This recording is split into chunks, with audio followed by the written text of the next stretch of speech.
Pelo visto, o feudalismo era bom para enriquecer a família do rei, a família do senhor feudal, os clérigos religiosos católicos e os nobres, mas mantinha a população, a nação e o reino totalmente pobre e desamparado. Desta forma, os povos da Europa viram uma nova ascensão dos povos muçulmanos. Dessa vez, os árabes sarracenos no norte da África e os turcos seljúcidas, que tomaram conta do Oriente Médio e da Ásia Menor. No caso do Oriente Médio, eles conquistaram Jerusalém, a terra sagrada para os cristãos europeus, de modo que os europeus ficaram impedidos de promover as sagradas peregrinações para a Terra Santa, a Terra de Cristo.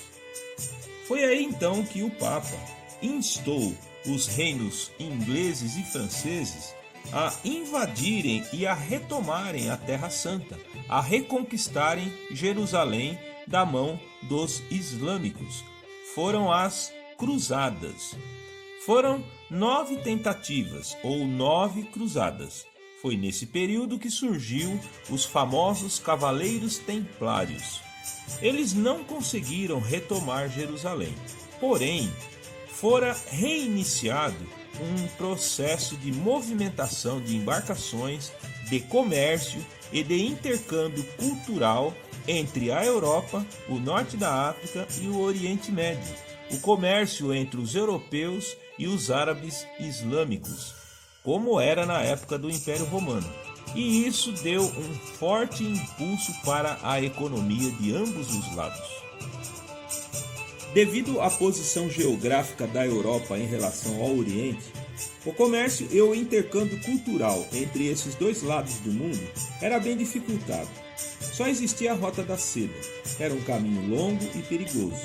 E se estabelecera no meio do caminho as civilizações islâmicas, que não facilitavam esta movimentação. Porém, a tradição que esses povos islâmicos têm de serem bons comerciantes já vinha desde aquela época. Embora eles não permitissem a movimentação, eles realizavam este intercâmbio. Compravam produtos e alimentos da China e da Índia, os transportavam e os revendiam para os europeus. Os muçulmanos árabes, mouros e sarracenos tinham postos avançados ou colônias de comércio no sul da Europa, particularmente no sul da Espanha e na Sicília, no sul da Itália. E por ali entravam e disseminavam pelo continente europeu alimentos como o arroz e o macarrão, importados da China, açúcar e a cana, bem como alimentos importantes, cebola, alho, cogumelos, damasco, ervilhas, gergelim, ervas como o manjericão e o coentro, frutas cítricas e as ameixas, proporcionando assim para a gastronomia e a alimentação dos europeus um salto importante de variedade e qualidade na alimentação. Tudo isso a partir do advento das cruzadas no século XI. Como na época do Império Romano, este novo incremento na movimentação e no comércio entre a Europa e os povos árabes pelo mar Mediterrâneo traria prosperidade e desenvolvimento para ambos os lados. Porém, uma intercorrência atrapalharia essa maré de prosperidade: a peste negra. Essa movimentação intensa trouxe consigo a contaminação e a propagação de doenças, até que em meados do século XIII irrompeu na Europa a peste negra. Surgida na Ásia Central, ela chegou até a Europa pela Rota da Seda.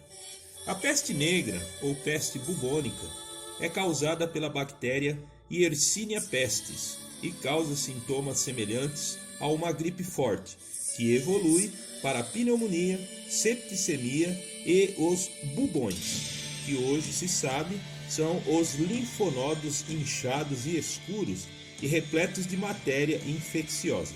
Daí o nome peste bubônica. Até hoje, a doença é prevalente principalmente na África e tem que ser tratada com antibióticos fortes. A bactéria Yersinia pestis é veiculada por ratos infectados que, por sua vez, ao estarem infestados de pulgas, essas pulgas transmitem a doença do rato para os humanos. Estima-se que a peste negra tenha dizimado até 60% da população europeia no século XIII, ou seja, 200 milhões de pessoas.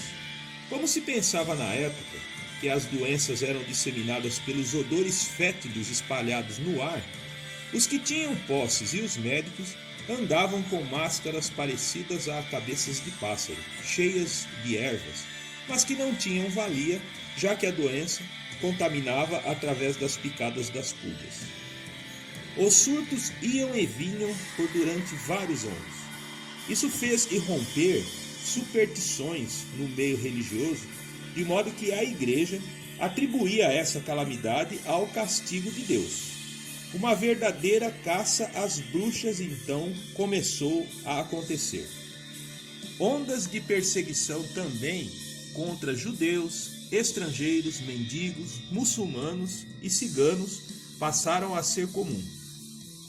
O declínio da população causado pela peste negra causou imensos prejuízos para uns e sorte para outros, pois a demanda por alimentos diminuiu e fez a comida ficar mais barata. Também muitas terras tiveram seus donos mortos e pessoas sem nada passaram a ocupá-las. A peste negra se repetiria no século XV e no século XVI na Europa e na Ásia.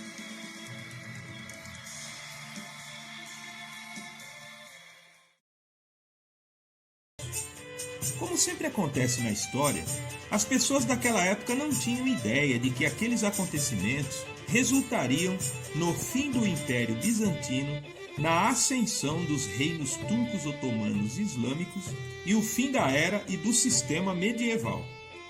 Os grandes epicentros desta onda de prosperidade seriam os reinos da Itália e suas sedes como Pisa, Siena, Milão, Florença, Gênova e Veneza.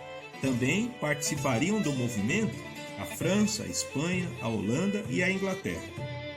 Também criou-se um ambiente favorável para o questionamento da autoridade e dos dogmas da Igreja, onde não mais se admitiria a influência e o domínio da Igreja Católica nos assuntos de Estado.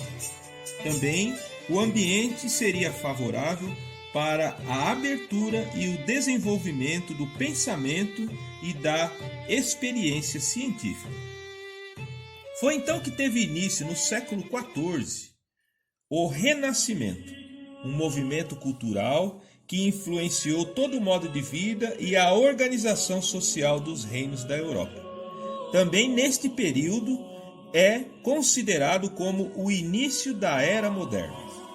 No campo da economia, adotou-se o mercantilismo, que não mais baseava-se na produção agrícola incipiente e de subsistência, e que servia apenas para enriquecimento dos reis e dos clérigos da igreja, e sim numa produção em larga escala, visando o comércio e as exportações, e uma melhor distribuição da renda e da riqueza.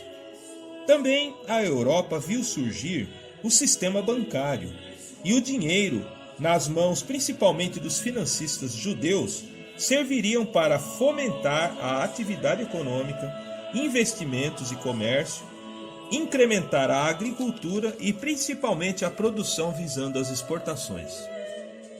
No campo das ciências, o pensamento tentava se libertar dos dogmas religiosos, como os pensamentos de Galileu Galilei, considerado o pai da ciência moderna e o proponente do universo heliocêntrico. Também Isaac Newton, que embora acreditasse em Deus, também acreditava que não era Deus que derrubava a maçã, mas que leis da física governavam os acontecimentos no universo e que tudo poderia ser explicado pela matemática. No campo da filosofia, destacamos Maquiavel, que questionava a aliança entre a Igreja e o Estado e também questionava a autoridade dos monarcas. Pensamento este que conduziu às mudanças que culminariam na Revolução Francesa 3 séculos depois.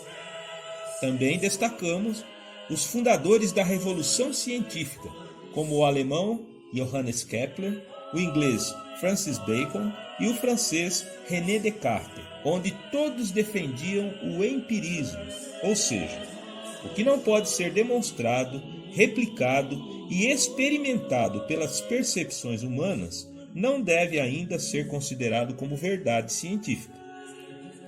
Também destacamos Leonardo da Vinci, talvez o maior gênio da Renascença, que se destacou não apenas no campo das artes, mas no campo da ciência, da engenharia, militarismo e anatomia humana. Mas deixou como legado principal as mais belas e famosas pinturas conhecidas até hoje. E no campo das artes também há que se destacar Michelangelo, o maior arquiteto, escultor e pintor da Renascença, e também os pintores italianos Botticelli, Tiziano e Caravaggio. Também lembremos do rico e influente mecenas Lorenzo de Medici. Ajudava outros artistas a poderem desenvolver seus trabalhos e talentos. Também o poeta, escritor e humanista Francesco Petrarca, que reconhecia que a humanidade havia atravessado um período de quase 1000 anos de profundas trevas intelectuais e mentais e que as potencialidades humanas precisariam ser resgatadas dali para diante.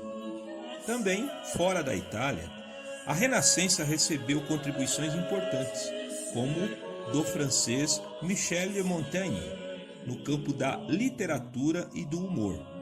Também o cientista polonês Nicolau Copérnico, que fez contribuições importantes no campo da astronomia e da matemática. E o brilhante William Shakespeare, com suas famosas obras de literatura, poesia e dramaturgia, além de ser grande ator. Essa leva de grandes pensadores, artistas e intelectuais europeus dariam início a um grande momento da história da civilização humana, pois foram os precursores dos grandes avanços políticos, sociais, econômicos e principalmente científicos que a Europa iria vivenciar a partir do século XIV.